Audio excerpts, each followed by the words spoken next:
معاملات کی صفائی کا بہت ہی اہتمام کیا کریں. معاملات کی صفائی کا بہت زیادہ خیال رکھیں. بعض حضرات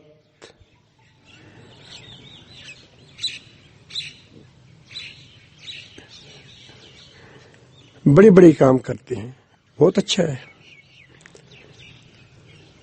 جہاد میں جاتے ہیں، تبلیغ میں جاتے ہیں، پڑھتے پڑھاتے ہیں، حدیث پڑھاتے ہیں، تفسیر پڑھاتے ہیں.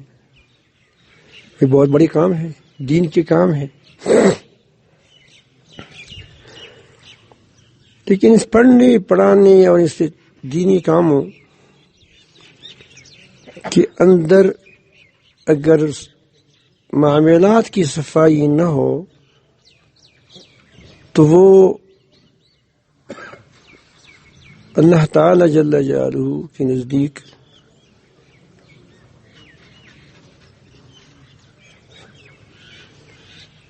یہ تو نہیں کہہ سکتی قبول نہیں. لیکن یہ مفتی صاحب مختار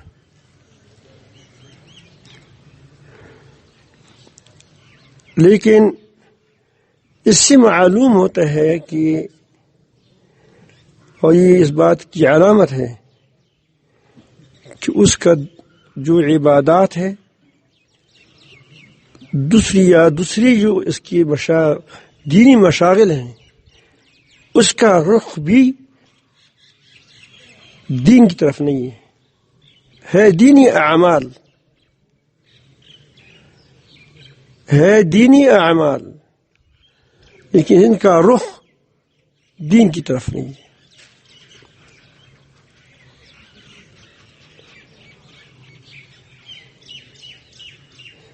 حضرت امام محمد رحمۃ اللہ علیہ سے کسی نے کہا کہ آپ نے تصوف پر کوئی کتاب نہیں لکھی ہے. اس نے کہا کہ میں نے کتاب البیوع لکھا ہے.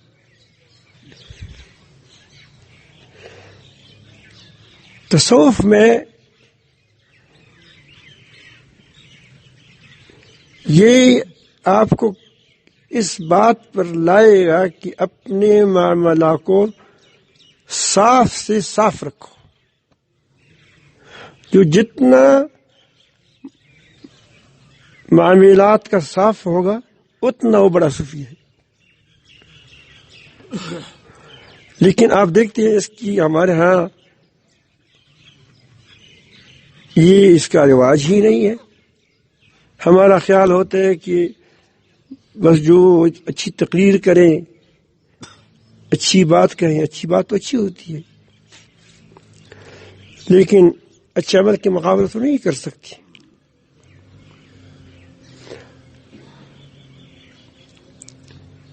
حضرت تھانوی رحمۃ اللہ علیہ کی حکیم امت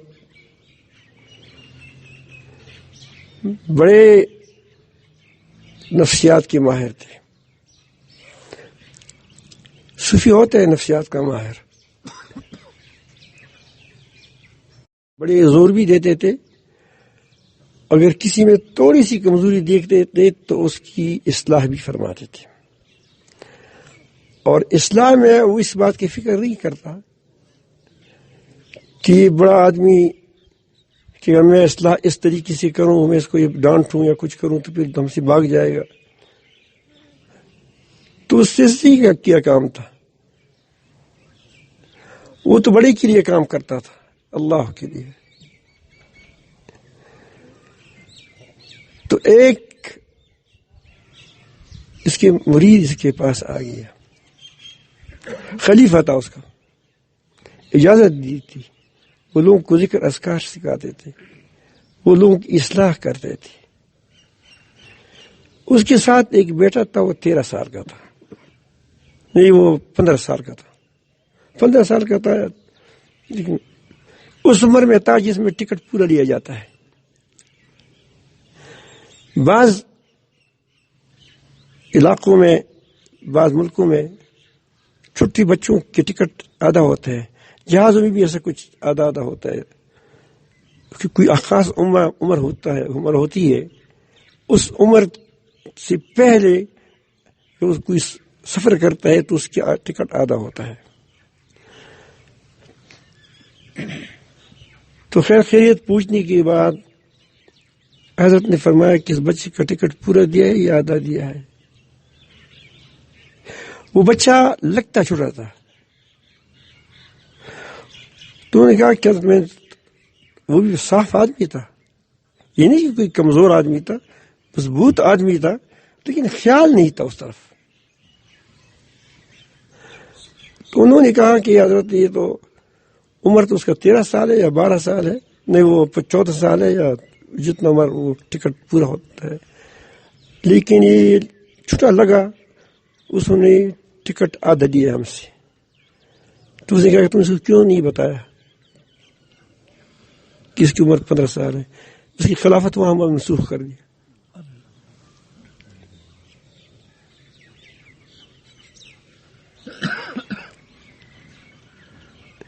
تصوف میں یہی چیزیں سکھائی جاتی ہیں. یہ ذکر اذکار جو آپ کرتے ہیں، جو ضربے لگاتے ہیں، جو مراقبات سکھائے جاتے ہیں کہ اللہ میرے ساتھ ہے، اللہ مجھے دیکھ رہا ہے، اللہ تعالی جل جلالہ کی انعامات کی کہ وہ استحضار کرے وغیرہ مراقبات بتاتے ہیں، اسی کے لیے کہ تم اللہ تعالی کے ساتھ ایسے قریب ہو جاؤ، اتنی آپ کے اس کے ساتھ اتنی محبت بن ہو جائے کہ معاملہ، کہ آپ کا معاملہ سی ہو جائے، ٹھیک ہو جائے.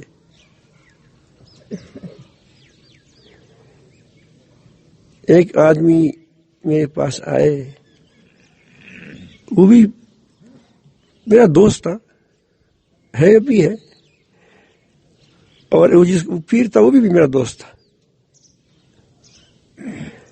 تو میں نے کہا کہ آپ کہاں سے آئے؟ انہوں نے کہا کہ میں دبئی سے آیا ہوں. میں نے کہا کہ تم کیا کرتے ہو، کیوں گئے تھے؟ چند کے لیے گئے تھے. کہا تمہارا تو مدرسہ نہیں ہے، مکتب ہے اس میں، تو وہاں کے لوگ وہاں اتنا تعاون کرتے ہیں کہ تمہارے ایک دو ساتھوں کو کام کرتا ہے، ہو جاتا ہے. انہوں نے کہا کہ مجھے فلان پیر صاحب نے کہا ہے، اچھا عالم تھا وہ، یہ عالم ہے، کہ آپ ایسا کریں کہ اس مدرسے پر نام رکھ کے نام تجویز کریں، مثلا جماعت فلان، جماعت کیا جامعہ فلانا، جامعہ فلانا، پھر اس کے لیے چندہ کریں، آدھا تیرا آدھا مدرسے کا، تمہارا گزارا ہو جائے گا.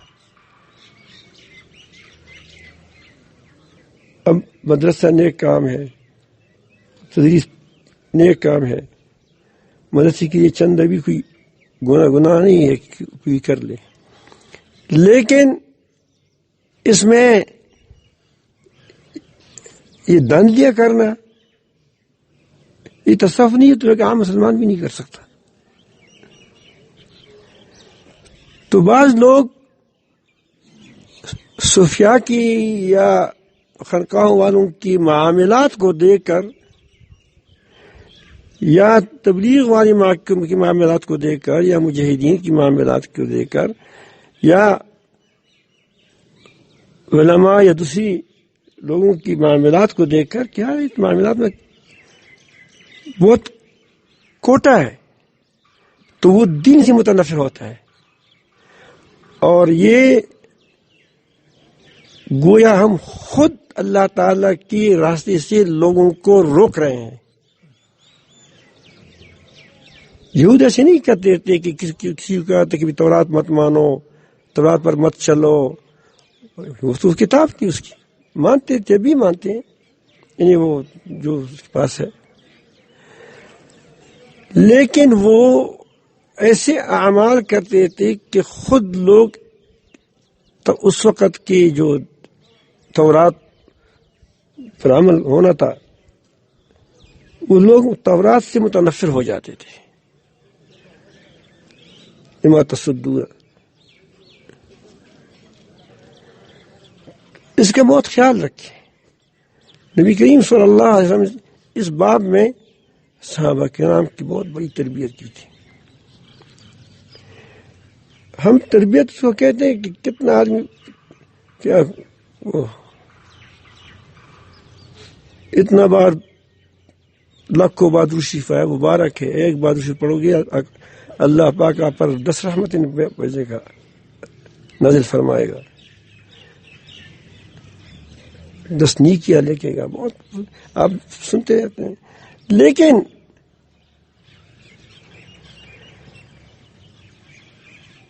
نبی کریم صلی اللہ علیہ وسلم نے جو کچھ تو آپ کو بتایا ہے کہ اس طرح کرو، وہ تو کرو نا. محبت کا تو یہ تقاضا ہے. خلفاء بن یمان رضی اللہ تعالیٰ عنہ اور ان کے والد صاحب رحمۃ اللہ علیہ،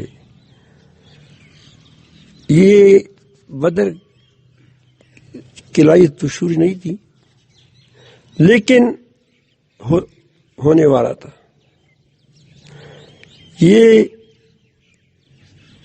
مسلمان ہو گئے تھے، آ رہے تھے مدینہ منورہ، اور راستے میں ابو جہل وغیرہ نے روکا کہ تم نہیں جا سکتے، اب جائیں گے تو لڑائی میں تو وہاں شریک ہو جائیں گے. ان کے ساتھ اس سے معاہدہ کیا کہ ہم شریک نہیں ہوں گے، عہد کرتے ہیں اس لڑائی میں.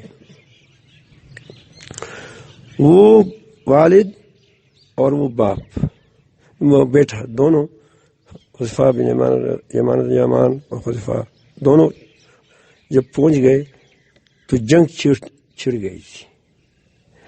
تو بھی پہنچ گئے تو نبی کریم صلی اللہ علیہ وسلم فرمایا کہ تم کس عہد پہ آئے ہو اس سے.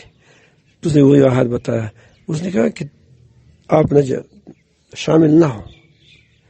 اس کو یوم الفرقان کہا کیا گیا. کیا یوم الفرقان، حق اور باطل کا امتیاز کرنے والی جنگ، کیونکہ انہیں خود کہا تھا کہ ہمارے لیے فرقان ہے.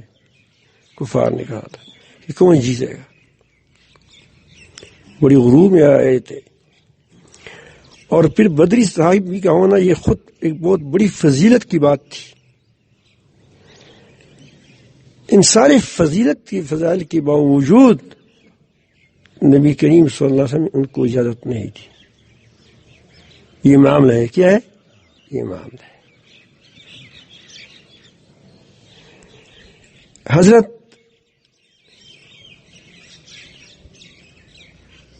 عمر فاروق رضی اللہ تعالیٰ عنہ نے حضرت میری معاویہ رضی اللہ عنہ کو شام پر مقرر کیا تھا، اور وہاں کی لڑائیاں ہوتی جاتی تھی آپس میں، روم کے ساتھ، رومیوں کے ساتھ.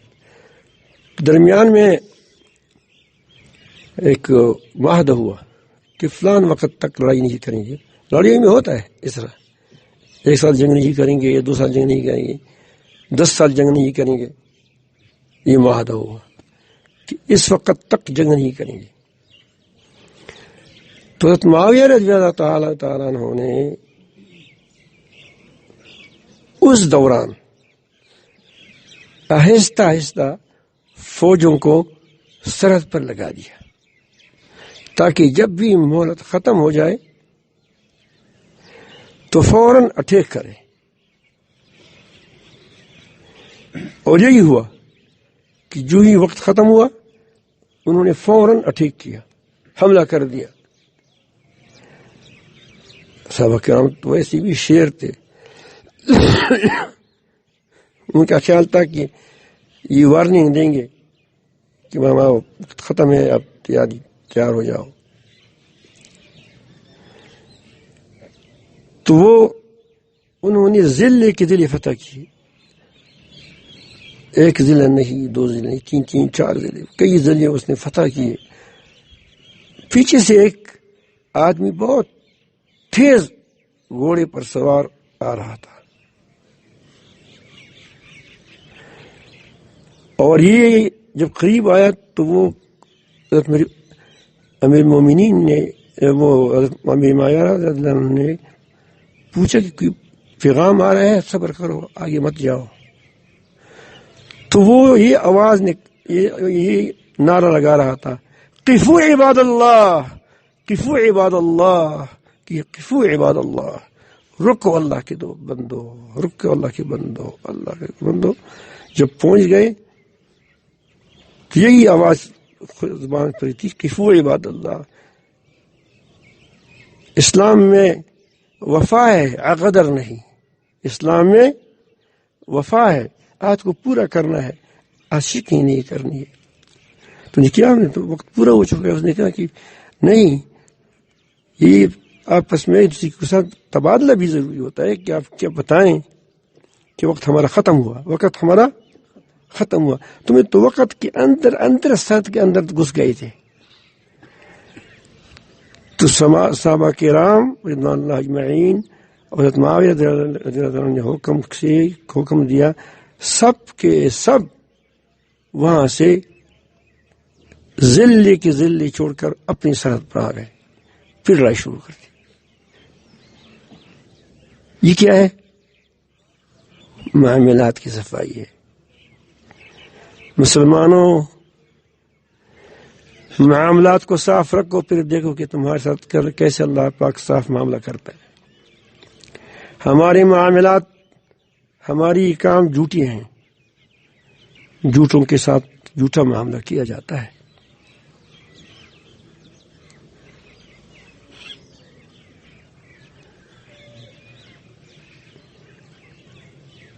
تو یہ آپ خانقاہ میں آئے ہیں، وقت لگانے کے لیے آئے ہیں، چلی کے لیے آئے ہیں، اور اللہ تعالیٰ جو جل مزید توفیقات نصیب فرمائے آپ کو.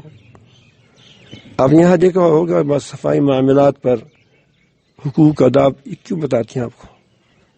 حقوق آداب کی تعلیم کا مطلب یہی ہوتا ہے کہ حق لے، آپ کو یہ نہیں بتاتا کہ حق لے لو، حق کو خود تبھی لے لیتا ہے، لڑتا ہے اس پر.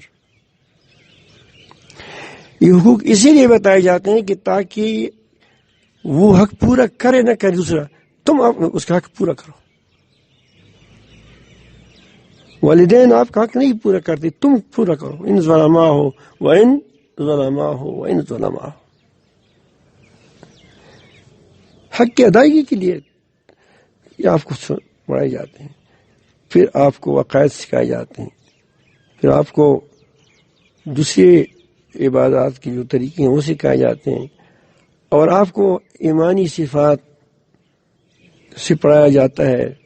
یہ ساری کی سب کچھ اسی لیے ہے کہ آپ کا تعلق اللہ تعالی سے خوب تر بن جائے، اچھا سے اچھا ہو جائے، اور اس تعلق ایسا ہو کہ اس تعلق کی بنیاد پر آپ کا تعلق مخلوق کے ساتھ صاف ستھرا ہو، خالق کے ساتھ صاف ستھرا اور مخلوق کے ساتھ صاف ستھرا معاملہ ہو. آپ کو جس شخص کی معاملات صاف نہیں ہے، سمجھو کہ اس کی عبادات صحیح نہیں ہے. صوفی تو بہت دور ہے. اب آج کل دیکھیے کیا ہو رہا ہے. غنیمت ہے، ابھی بھی غنیمت ہے، لیکن کوشش کریں کہ آپ اس کی طرف تھوڑا نظر دوڑائیں کہ ہم ایسا نہ ہو کہ کہیں ہم غلطی میں شکار ہو. ہمارے مدارس ہیں، ہمارے خانقاہیں ہیں، ہماری تنظیمیں ہیں، اس میں ہم کو جھوٹ بھی جائز قرار دیا. وہی الحرب خطاتن، الحرب ایک حدیث شریف ہے کہ جنگ کیا ہے دھوکہ ہے. تو ہر تنظیم لگا کر کہتے ہیں کہ جو دھوکہ ہے دوسرا ہمارا مقابل ہے، تو کیا ہو جائے گا؟ دھوکے پھیلیں گے، دھوکہ پھیلے گا، اسلام پھیلے گا. اس کا مطلب یہ نہیں ہے کہ حرب خطاتن کہ وعدہ کرو پھر خلاف کرو اس کے ساتھ.